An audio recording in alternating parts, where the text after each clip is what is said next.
Hello दोस्तों, मैं जयकांत सैनी स्वागत करता हूं आपके अपने चैनल भारत IQ में। हम डिस्कस कर रहे हैं राजस्थान पत्रिका न्यूज़पेपर जयपुर एडिशन 21 अगस्त। तो बने रहिए इस वीडियो में साथ अंत तक। There is lot to know and lot to discuss. तो आइए शुरू करते हैं आज का वीडियो। पेज नंबर 1 पर न्यूज़ है स्वच्छता सर्वेक्षण इंडेक्स 2020, जैसे कि अर्बन डेवलपमेंट मिनिस्ट्री रिलीज करती है। तो यहाँ पर इस बार इंदौर ने फिर से बाजी मार ली है, नंबर 1 रहा है और जयपुर का स्थान 28वां रहा है। इंपॉर्टेंट है, एग्जाम से पूछा सकता है। वहीं डूंगरपुर ने राजस्थान के अंदर नंबर 1 स्थान हासिल किया है और इसे स्टार सिटी का खिताब भी मिल गया है डूंगरपुर को। ये पूछा जा सकता है एग्जाम्स के अंदर। और डूंगरपुर को देश के अंदर क्लीनेस्ट सिटी कैंपेन के अंदर 10वां स्थान मिला है। तो ये सारे के सारे इंपॉर्टेंट फैक्ट्स हैं, आप नोट कर लीजिएगा। यहाँ पे न्यूज़ कवर की गई है। आगे देखते हैं। पेज नंबर 5 पे न्यूज़ है पार्वती नदी की। इंपॉर्टेंट रिवर है राजस्थान के अंदर। पार्वती नदी मध्य प्रदेश से निकलती है सीहोर से और राजस्थान के अंदर 12 में ये प्रवेश कर जाती है। 12 के थ्रू, 12 जिला राजस्थान है वहाँ से प्रवेश करती है ये पार्वती नदी। और कोटा में पालिया नामक स्थान पर चंबल नदी में मिल जाती है। कल के वीडियो मैंने आपको चंबल नदी का पूरा बताया था, कहाँ से स्टार्ट होती है और कहाँ पे ये राजस्थान के अंदर एंड में अपना जल गिराती है आगे जाके। तो ये इसकी न्यूज़ आई है, इसलिए मैंने इसे कवर किया है यहाँ पे। आगे देखते हैं। पेज नंबर 6 पे न्यूज़ है।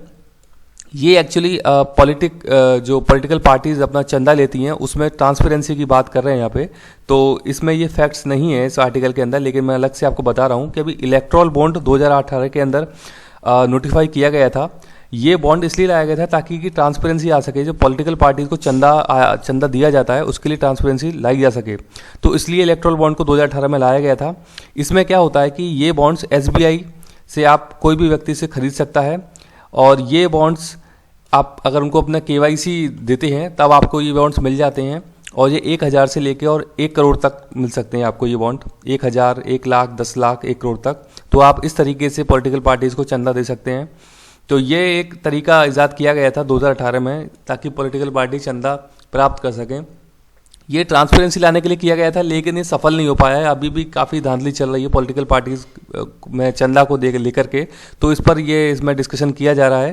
तो आगे इसके ऊपर हम और भी न्यूज़ देखेंगे क्योंकि ये अभी इलेक्शंस आने वाले हैं बिहार और कई सारे राज्यों में, तो इसका जिक्र आएगा बार बार। तो आई होप कि ये आपको समझ में आया होगा। पेज नंबर 9 पर न्यूज़ है।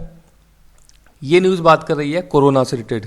तो कोरोना जो दौर चल रहा है इस वक्त तकरीबन भारत के अंदर 40 करोड़ लोग गरीबी रेखा से नीचे आ चुके हैं, जिनकी जॉब चली गई हैं। तो यहाँ पे एक बात की जा रही है कि अभी नीति आयोग अपना गरीबी मापन के लिए इंडेक्स लेकर आएगा। इसे गरीबी इंडेक्स का नाम दिया गया है। ये इस पर काम चल रहा है इसका। तो मैं इसके संबंध में आपको पुराने कुछ फैक्ट्स बताना चाहूँगा गरीबी से रिलेटेड। तो गरीबी मापन के लिए भारत के अंदर जो इकाई ली जाती है वो ली जाती है परिवार, और परिवार के अंदर माना जाता है 5 लोगों को। तो गरीबी मापन के लिए कभी भी कोई इकाई आपसे पूछता है तो उसको माना जाता है परिवार। ये आप क्वेश्चंस के अंदर देख सकते हैं। गरीबी मापन को लेकर के कुछ समितियां बनाई गई हैं। पहले इसका नाम है रथ व दांडेकर समिति 1971 में, जिसने कि कैलोरी फार्मूला दिया था कि कैलोरी के आधार पर वो गरीबी को डिसाइड करते थे कि यदि 2100 कैलोरी है और 2400 कैलोरी गांव के अंदर, 2100 कैलोरी सिटी के अंदर है, तो उस हिसाब से वो डिसाइड करते थे। उसके बाद सुरेश तेंदुलकर समिति आई, उसने बताया मासिक उपभोग खर्च, यानी कि महीने में आप कितना खर्च करते हो उसके आधार पर गरीबी तय की जाती थी। तो अभी इस बात पर चर्चा चल रही है कि किस प्रकार से ये नीति आयोग गरीबी इंडेक्स बनाएगा ताकि आगे के हम अपने प्लान्स बना सकें, भारत के अंदर लोगों को गरीबी से बाहर निकाल सकें, रोजगार दे सकें। तो ये पूरे का पूरी चर्चा चल रही है, न्यूज़पेपर में से कवर किया है इसलिए यहाँ लिया है। आगे देखते हैं। पेज नंबर 9 पर न्यूज़ है IPL 2020 UAE में खेला जा रहा है। तो इसके लिए अब टीम्स UAE जा रही हैं। तो मेरा आपसे प्रश्न है, कमेंट बॉक्स में जरूर बताइएगा UAE की राजधानी क्या है। मैं अभी आपको बता के चुका हूँ इसका मैप भी मैंने आपको दिखाया था बड़े अच्छे से। तो आई होप कि आपको याद होगा वो अभी, तो आप जरूर बताइएगा मेरे को। आगे देखते हैं। पेज नंबर 10 पर न्यूज़ बात कर रहे हैं हांगकांग की। हांगकांग ये 1997 में ये एक यूके का 1997 तक यूके जो है यूनाइटेड किंगडम उसका एक उपनिवेश था। उसने इसको 1997 में छोड़ दिया था हांगकांग को और चाइना के हवाले कर दिया था, यानी चाइना देश के अंदर। लेकिन उसने बोला था कि हांगकांग के अंदर उसकी अपनी डेमोक्रेसी रहेगी, उसका अपना एडमिनिस्ट्रेशन रहेगा, केवल चाइना कंट्री का एक भाग होगा हांगकांग, लेकिन वहाँ पे उसका शासन नहीं चलेगा हांगकांग के अंदर, किसका, चाइना का। तो अभी हांगकांग चर्चा में इसलिए रहा था कि हांगकांग के अंदर एक एक्स्ट्राडिशन बिल 2019 पास किया गया था। ये बिल क्या बात करता है कि यदि हांगकांग में किसी को भी किसी भी काम के लिए कोई सज़ा दी जाती है, कोई अपराध के लिए सज़ा दी जाती है, तो उसको जो सज़ा दी जाएगी वो चाइना के अंदर दी जाएगी अब हांगकांग से बाहर निकाल के। तो ये बिल लाया गया था एक्स्ट्राडिशन बिल 2019 में। इससे संबंधित एक रिवॉल्यूशन है, इंपॉर्टेंट है, वाटर रिवॉल्यूशन, जो कि हांगकांग में देखने को मिला था। आपसे पूछा सकता है एग्जाम्स के अंदर। 1997 में क्या हुआ था, 1997 में जब हांगकांग को आज़ाद कर दिया गया था यूके के द्वारा, तो चीन और यूके के तहत विशेष समझौता हुआ था, जिसके तहत लोकतांत्रिक व्यवस्था की गई थी हांगकांग के अंदर। लेकिन अब हांगकांग और चीन के अंदर जो तनातनी देखी गई है 1997 के बाद से, वो जग जाहिर है, आप भी देख सकते हैं। तो ये वाटर रिवॉल्यूशन उसका एक प्रूफ है कि अभी फिलहाल ही में होकर जो है 2019 में। और चीन और अमेरिका में व्यापार युद्ध जो चल रहा है, तो अभी इस आर्टिकल में वही चीज़ कवर की गई है कि चीन और अमेरिका के अंदर जो अमेरिका के बीच व्यापार युद्ध चल रहा है, उसी के तहत अमेरिका ने कुछ समझौते रद्द कर दिए हैं चीन के साथ में, क्योंकि चीन कुछ बिल्स थोपने की कोशिश कर रहा है, कुछ कानून थोपने की कोशिश कर रहा है हांगकांग के ऊपर। ये इस न्यूज़ में कवर किया गया है।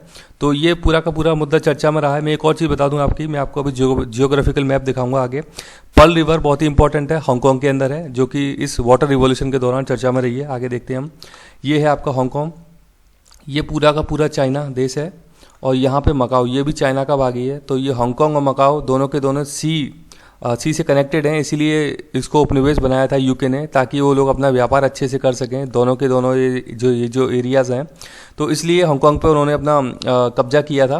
तो ये आपको आई होप मैप के जरिए समझ में आएगा उसका लोकेशन। ये पूरा चाइना, इसके ऊपर ये इनका कब्जा रहता है। यहाँ पे पर्ल रिवर बहती है। आगे देखते हैं, पेज नंबर 10 पर न्यूज़ है एथेंस ग्रीस। एथेंस जो है ग्रीस की राजधानी है, और एथेंस दुनिया के पुराने शहरों में से एक शहर माना जाता है। इंपॉर्टेंट शहर है एथेंस। यहाँ से ओलंपिक खेलों की शुरुआत होती है 1896 में, और ग्रीक भाषा बोली जाती है। ग्रीक भाषा बहुत ही इंपॉर्टेंट है। वेस्टर्न साहित्य की हम बात करें, जैसे भारत के अंदर हमारे यहाँ संस्कृत बहुत ही इंपॉर्टेंट लैंग्वेज है, जो कि हम साहित्य में देख सकते हैं पुराने, वहाँ पर संस्कृत लैंग्वेज देखने को मिलेगी आपको। तो ग्रीक ही ऐसी बहुत इंपॉर्टेंट लैंग्वेज है, जो कि ग्रीस के अंदर बोली भी जाती है, इंपॉर्टेंट लैंग्वेज है। यहाँ पे एक न्यूज़ कवर की है, इसलिए मैंने ये कुछ फैक्ट्स यहाँ पे लिए हैं। आगे देखते हैं, ये ग्रीस का एक मैप है। यहाँ पे इसकी कैपिटल है एथेंस, और इसके ईस्ट में है एजियन सी, और वेस्ट में है आयोनियन सी, और इसके साउथ में आता है मेडिटेरियन सी। इंपॉर्टेंट है, तीनों के तीनों सी पूछे जाते हैं कई बार एग्जाम्स के अंदर। ये पूरा यूरोप है, ये टर्की आ गया आपका, और इसके इधर ईस्ट में एशिया आ जाता है, राइट। आगे देखते हैं, पेज नंबर 10 पे एक न्यूज़ है। कोरोना के दौर में बहुत ही तनाव देखा जा रहा है, स्कूल्स बंद हो गए हैं, तो बच्चे भी तनाव में आ गए हैं। तो मेरी आपसे गुजारिश है कि आप ज़्यादा से ज़्यादा समय अपने परिवार के साथ व्यतीत कीजिए, थोड़ी थोड़ी छोटी छोटी शारीरिक गतिविधियाँ को स्टार्ट कीजिए, जिससे कि आपका जो फिजिकल एक्टिविटी बढ़ सके और आप थोड़े से तनाव से बाहर आ सकें। तो मेरी आपसे यही गुजारिश है कि तनाव में प्लीज़ ना जाएं, अपने परिवार के साथ समय व्यतीत करें, ताकि आप इस जो एक पूरा समय चल रहा है कोरोना दौर का, उससे आप निकल सकें, क्योंकि ये परमानेंट नहीं है, कुछ समय बाद सब कुछ सही हो जाएगा। तो आई होप कि आपको लेक्चर पसंद आया होगा।